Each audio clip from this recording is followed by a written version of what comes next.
Welcome to We Learn Virtual Learning Network.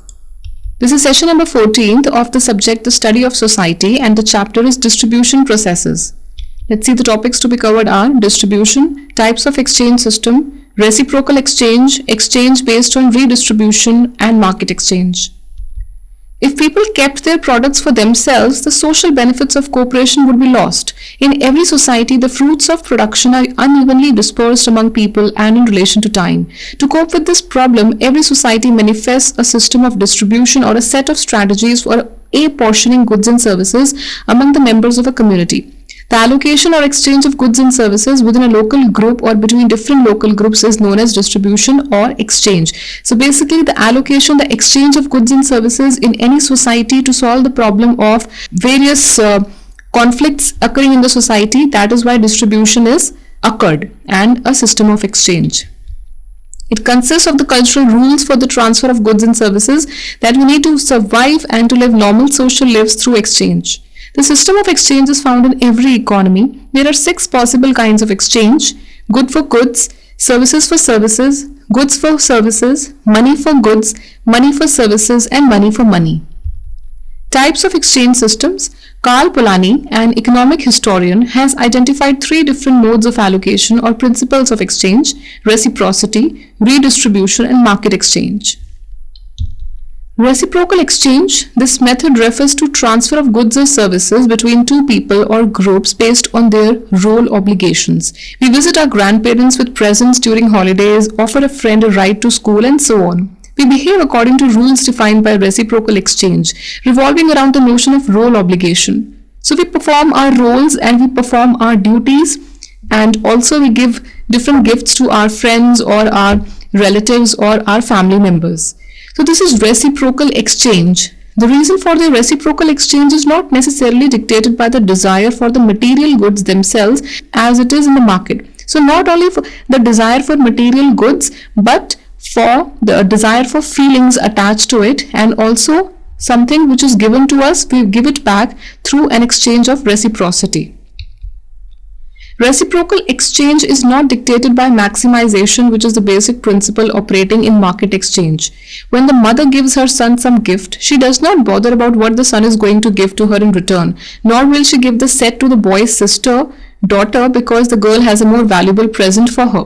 A mother does not do this. She simply makes the exchange because it is a culturally defined obligation associated with her role as a mother. So being a mother, she is not selfish that her son or daughter would give her something more expensive to her, but she simply does it for purely the love and also for the culturally defined obligation and the role which has been given to her.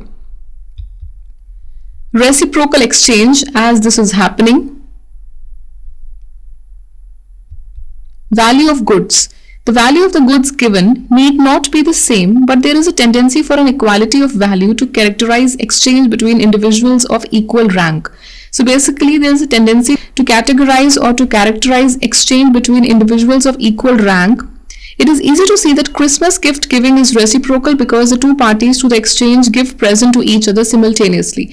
So basically, the two gifts are exchanged on a particular occasion or a festival. There, the exchange happens because both the parties to give gifts to each other and simultaneously, and because it is a occasion or a festival. Value of goods. There are 2 kinds of reciprocity: generalized reciprocity and balanced reciprocity. Generalized, in which neither the value nor what is given is calculated nor the time of repayment is specified. So the value, the expense, the everything that is not calculated, and the repayment, the time of repayment also is not specified. Balanced reciprocity, in which goods and services of commensurate worth are traded within a finite period. So basically, the goods and services of equal worth are traded or exchanged or given to each other for within a definite period or within a time duration. Exchange based on redistribution. This system of exchange refers to the transfer of goods and services between a group of people and a central collecting source based on role obligation. Goods collected or contributed from members of a group flow to some central point from which they are redistributed to the society. Redistribution is a process which is found in all societies where it comes an important mechanism of distribution only in societies with a relatively complex system of political organization and substantial economic surplus.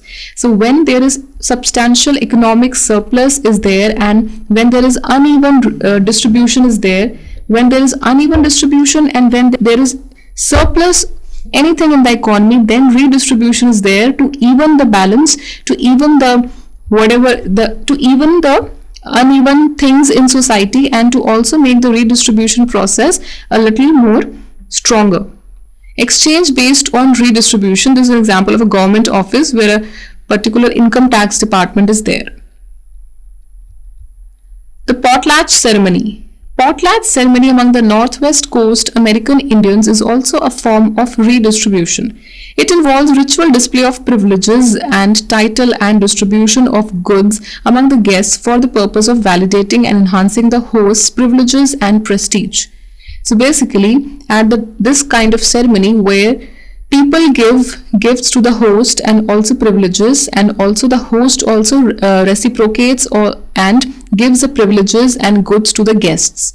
At the time of potlatch, the guests assemble in the new house and are seated according to their rank. So according to their rank, according to their status, they are seated inside the house.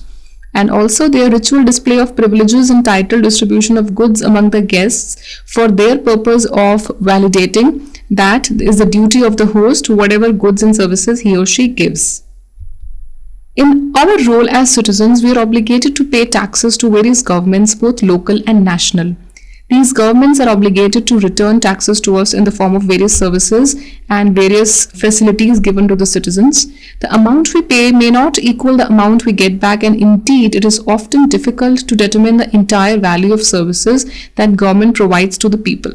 But still, people pay taxes to the government, and those taxes, they come back in the form of welfare services and facilities being provided by the government. But how much the government gives back, that is not known. Market exchange. It is the exchange of goods and services according to the law of supply and demand. The predominant feature of market exchange is that goods and services are brought and sold at a money price which is determined by the impersonal forces of supply and demand. So the forces of supply and demand determine the money price of the goods, or a market exchange is driven according to it. Market exchange is thus the most purely economic model of exchange. In this form of exchange, social or political goals are less important than economic goals. So the economic goals comes in the forefront, and social and political goals are not that much important. Market exchange depends on how much people desire particular goods or services and how much they must give to obtain them. Every time we speak of selling something or buying something we need, we are using terms associated with market exchange such as buy, sell, discount, price, money, cost, profit, loss, etc. These words express various aspects of the many different transactions that categorize our complex market economy.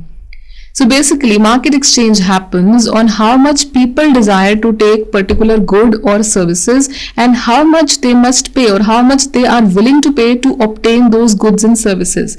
And these terms, selling, discount, sale, price, money, profit, all these things come into picture because they are all related to the economy and the market exchange. Features of market exchange. Buyers approach the sellers because of their direct need or desire for goods. The sellers wish to exchange their goods because they need the money it will bring. They do so because they have an immediate need for other goods or services. The third attribute of market exchange is that it determines the parties to the exchange. Market exchange facilitates the transfer of goods among strangers and is ideally suited to the large and complex societies of today where most people do not know each other. So buyers and sellers don't know each other. Buyers have the need to buy the products or goods and services, and the sellers have the need of their money because of to bring other goods and services. Network of services. Two organized network of services stand out significantly in the modern market economy. They are banks and advertising. Banks serve not only to provide capital to investors but also as accounting and frequently as credit agencies for consumers. In competitive distributional systems, the producer, wholesaler, retailer, and consumers are aided by advertising agencies. Network of services in modern industrial economy is integrated around at least three principles that are not formally found together in primitive economy. These are the economy-wide market, the materially self-gainful economizing, that is the constant attempt to gain surplus that motivates the people, and the monetization of both internal and external trade. On the other hand, other principles such as reciprocity and redistribution are important in the movement of goods and services in primitive societies. So basically, the reciprocity, the movement of goods and services are important in the primitive societies. In industrial economy, the technological processes of production are very complex, but the distribution process is relatively simple as it depends mainly upon the market principle. The reverse situation is found in the primitive economy, where the technological processes of production are very complex in both the organization and the principles involved. In the simplest societies, the division of labor is based on age and sex. So that was all about market exchange and how the market operates, how the principles of supply and demand work. So these are some of the questions. Write a note on reciprocal exchange and define market exchange. That's all. Thank you. Happy learning. We learning.